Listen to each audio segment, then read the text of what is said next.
That's different. Letter screen.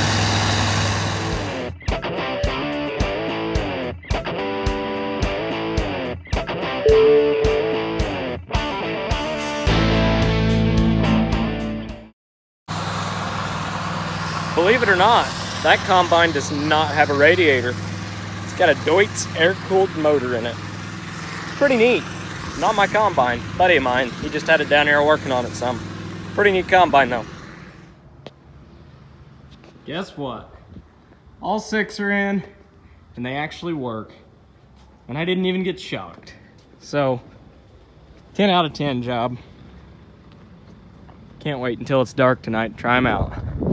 In the meantime, got the semi out. Gonna dump the cart on it and try and get the truck loaded.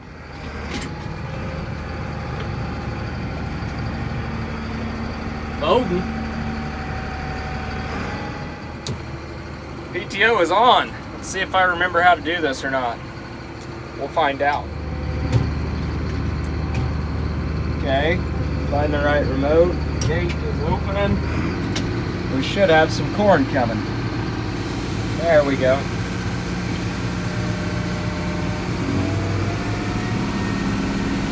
That's more like it.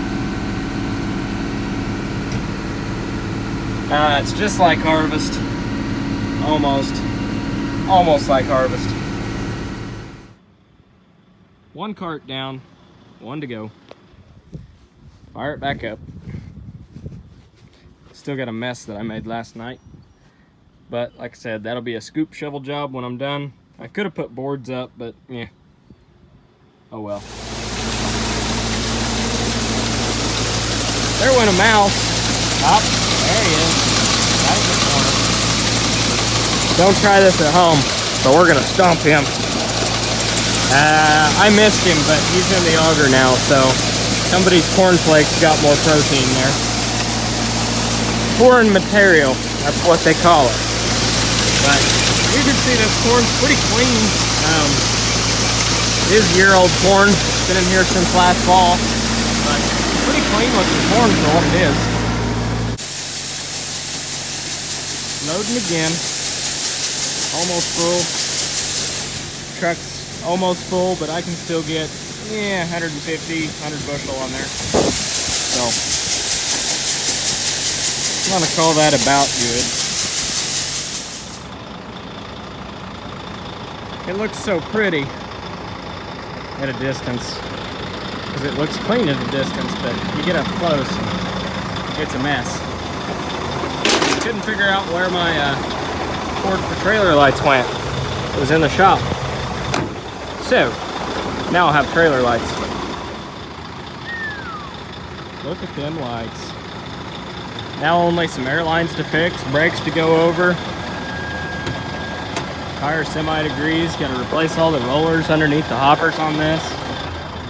You know, just another long list of things to do to another piece of equipment. Because the more you have to take care of. And this semi is not even mine. Oh yeah, she's full. Probably not overweight. I doubt it's overweight, just because it's old corn, light test weight, and it's a short trailer, so even when it looks like it's running over the sides, it's still hardly ever over 80,000, so it's pretty easy to keep a legal load with a short trailer. Basically, my rule of thumb is if I can roll the tarp and corn doesn't fall over the side, it's still a legal load, allegedly. Camera works, the lights work. The backup lights are phenomenal. I can actually see the back of the combine now, and that's kind of poor through the video, I'm sure, but prior to this I could see just like a faint light, and now I can see very, very clearly. You can see that is all night vision. Those are spotlights back there. I really wish I would have put floods, but honestly, no further than what you can see in the mirror, no wider than what you can see in the mirrors. those spotlights will work just fine. And if they would have been floodlights, yeah, they probably would have been a little bit better, but they'd also blind the grain cart drivers. They're pulling up a little bit more because I've got these pointed straight back instead of out. Because really, if they're out, they're not going to do me any good from the cab. So I'll take those. Those are still just the normal crappy lights underneath here. I've got 2 more floodlights ordered for that. I've got spotlights left over, but I don't want spotlights down there. So I'm going to put 2 floodlights there. I might put a couple floodlights up on top of the mirrors. I don't know. Probably not. It's plenty bright as it is. I don't want to be blinding everybody else out in the field, so works pretty good. Works pretty good.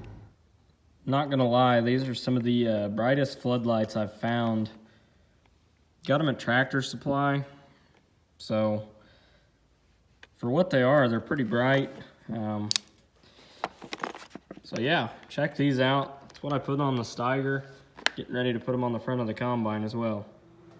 After what seems like years and years of hard work, I finally got all the lights on the combine. Didn't take a video of it, but they're on. So here in a little bit, I'll show you a video after it gets dark of all of them on. You got your standard microwave bacon. You got your standard microwave broccoli. You put the entire package of broccoli in, lots of butter, and a bag of cheese. You put it in there for 5.5 minutes, stir it up, 30 seconds more, and bonjour. So follow me for more outstanding recipes. Some of my other recipes include pizza pockets, hot pockets, pizza rolls, hot ham and cheese sandwiches, and peanut butter and jelly.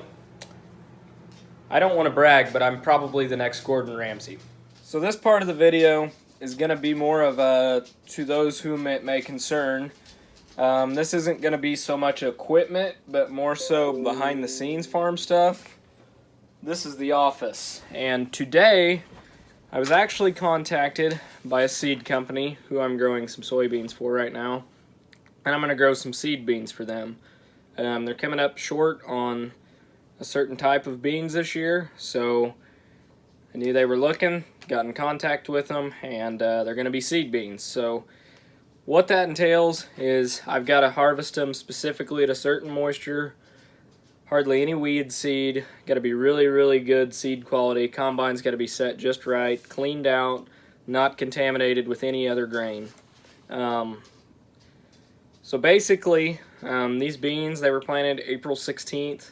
Got about 150 acres of them, and they're going to go to a seed production warehouse. I have to store them in a bin.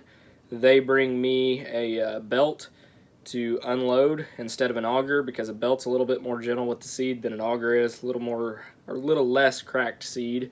Have to harvest them between 12 and 14%, which shouldn't be an issue. That's usually what I shoot for anyhow. Put them in a bin, and then they come get them. They truck them. I don't have to touch them after I get them out of the bin for them. So should work pretty good. Pretty good premium on them. Really good premium on them. I won't say what the premium is, but I will say that it puts me over $10 a bushel for soybeans, which is, well, I wish that all of my beans were seed beans, because it's tough to get $10 out of beans right now, as many of you know. Gonna do a little corn scouting. This is the very first corn I planted this year. Well, we're gonna walk in here and see how it looks past the end rows. The end rows look like crap, not gonna lie. Short, little bitty ears, doesn't look very good at all. But once we get out in the field, it really starts to look a lot better. So these soybeans look really, really good. These are actually dicamba beans here. It's a 4-1, but they've got lots of pods on them. Pods are mostly filled out, especially towards the bottom. But what I like to see is they're still putting new growth on, and they're still putting new pods all the way at the top. You can see right here, they're still putting on more blooms. So even with tall beans, they're still podding out, even on the very, very top. That's what makes good soybeans right there. All right, we got 18 around, 18 around, and 16 around. This field's right about 31, between 31 and 32 harvestable ears an acre. Now when I pull these ears, I walk down the row and I close my eyes and I pull 3 random ears. The reason I do that is because I want my tests and my estimations to be as accurate as possible. So pull 3, 4, 5, typically 6 random ears, measure off 17.5 foot in a couple different places out in the field. All the calculations are right. This is about the low end, it's about 190 bushel corn. High end, it's about 240 bushel corn. So right in the middle, 210, 220, which I'm pretty happy with. So pretty good looking corn. The Approach Prima did its thing on the fungicide here. Had a helicopter fly this field. This is the earliest corn that I planted, so it looks really, really good. There's parts of this field that got dry and don't look near as well, but there's parts of this field that's 300 bushel corn too. So I think all in all, should average hopefully over 200 in this field. When you start looking at these leaves, they look really, really healthy. Very, very little disease pressure anywhere out here. So fungicide definitely did its thing. I've got some corn that's not a mile and a half away from here that looks completely different, that did not get fungicide. So it's a whole different ball game. There are places like this out in the field though, just little nubbins. It's also in an end row though, so, but there's good and bad out here. This is kind of one of the worst spots, but then you take 3 steps and you get giant ears again. So I don't know what to say. There's a lot of variability out here, but all in all, it looks like really good corn. The cocklebur and grass crop right here looks really good, but the corn's really kind of choking it out. Yeah, this was a drown out spot. Doesn't look so hot, but drove pickup through it, so it's drier than it was when I planted it. You get in here on past the weeds, corn looks really good. Now I would gamble and say that there's some compaction issues right here, judging by the ruts that the sprayer tracks left. It was really, really muddy when I did spray this, which I recall. You can see where the corn's just drown out right here. There's 2 tracks, one from the tractor and one from the sprayer. It wasn't pretty, but the weeds were getting out of control out here. And it needed sprayed in a bad way and it wouldn't quit raining, so one day I just kind of went for it. Stuck, but I don't love what it did to the field either. Yeah, this is one of the fields that I don't exactly think the semi is going to make it back to. There's actually 4 cornfields back here, and it's all got to be carted out, so that'll be fun. That'll be real fun. However, corn looks really good back here. Couldn't get any appointments until Monday to haul any corn off, so I'm gonna go grab the corn head. I do have a couple minor things that I want to do to the corn head, so I'm gonna go grab it real quick, and I need to unhook the sprayer as well, make some room in another shed, so you can ride along, I suppose. This combine clutch makes it super easy to shift, and I shouldn't have said that because now it's stuck. This combine, unfortunately, is not any faster than the New Holland was. Going about 16.8. I've got up to 17 a couple times, but it definitely doesn't set any speed records, but that's all right. I don't have to drive very far. Okay, this is the little big corn head. So just a 6-row 2206. Gonna get hooked up to it, and got a couple little bitty things to do. I've already gone over this head, but there's a couple little things I still want to do to it. So it's not latched on here.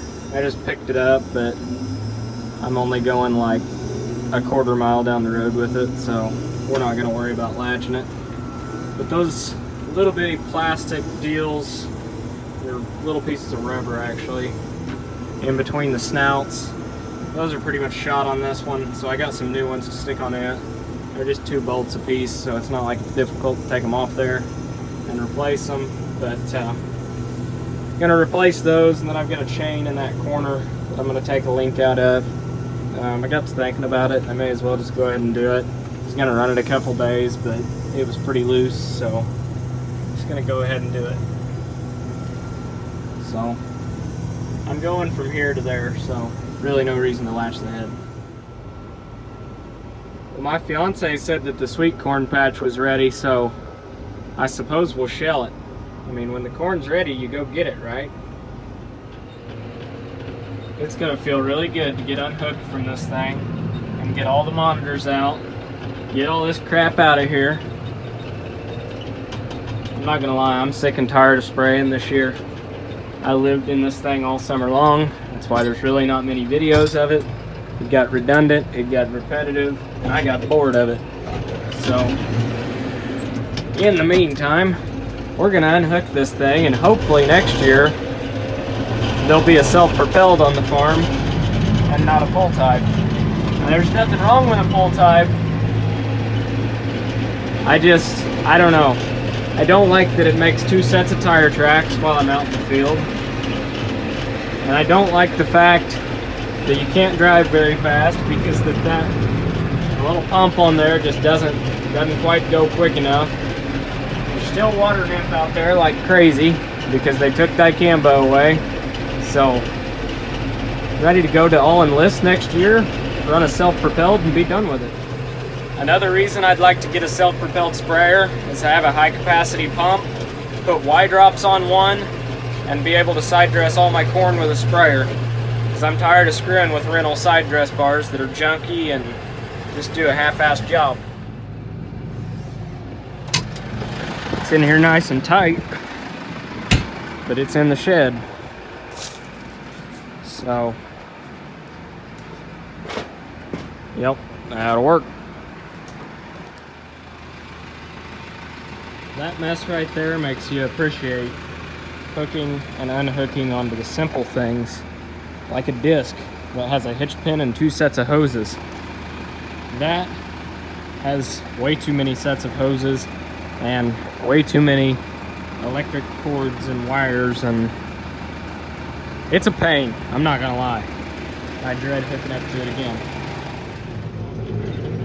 And we're off. Now to pull all the monitors out of here. I'm undecided what I want to put that on.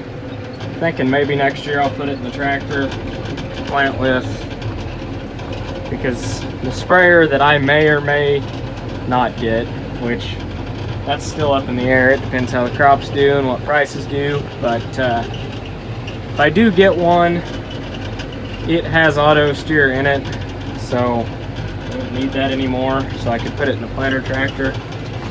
But we'll see. I wasn't real sure if this tractor was going to fit in here or not. It cleared by about an inch and a half, so I eased it in there. Never had that tractor in this shed before, but it works good.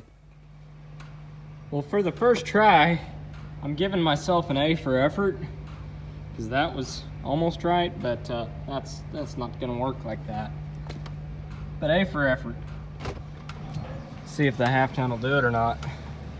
I'm gonna guess it will, because well, I backed it in here, so surely it'll pull it out. Pretty nice little head cart.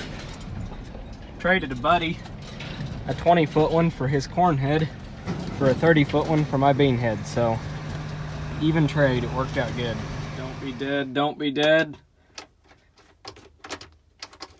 I think it's dead. Okay, rookie move. Had the battery shut off. Now it runs. Now it runs just fine. I don't like to let any equipment sit out any more than I have to, so I put the semi back in here. It's gonna sit in there 3 more days until I can, I've got a 10 a.m. appointment, an appointment at noon, and an appointment Tuesday morning at some time to haul another load of corn in, but I think 3 loads should get that grain bin empty. In the meantime, I'm gonna take the corn head, put it in here, and then it's down here at this other farm so I can work on it whenever I feel like it. And I got the bean head pulled out That way I can do some work to the bean head. It's got some of the tines, some of the fingers that are in the center of the auger. Reach out and grab the beans, pull them into the feeder house. It's missing a couple of those, so I'm gonna stick those in and replace a couple sections, and need to get a couple guards. It doesn't need any, none of them are broke. I just wanna have a couple spares before we start this fall.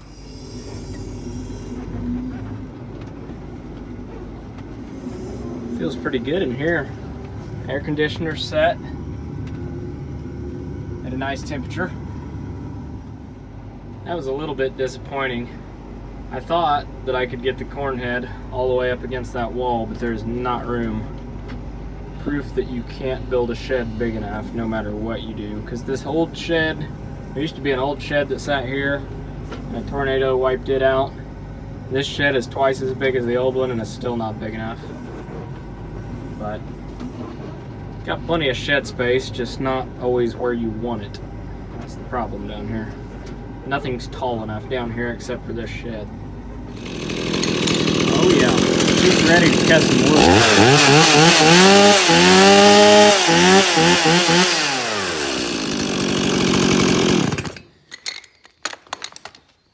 Gonna go cut some wood for recreational purposes. In the swimming hole. Cows are taking a dip.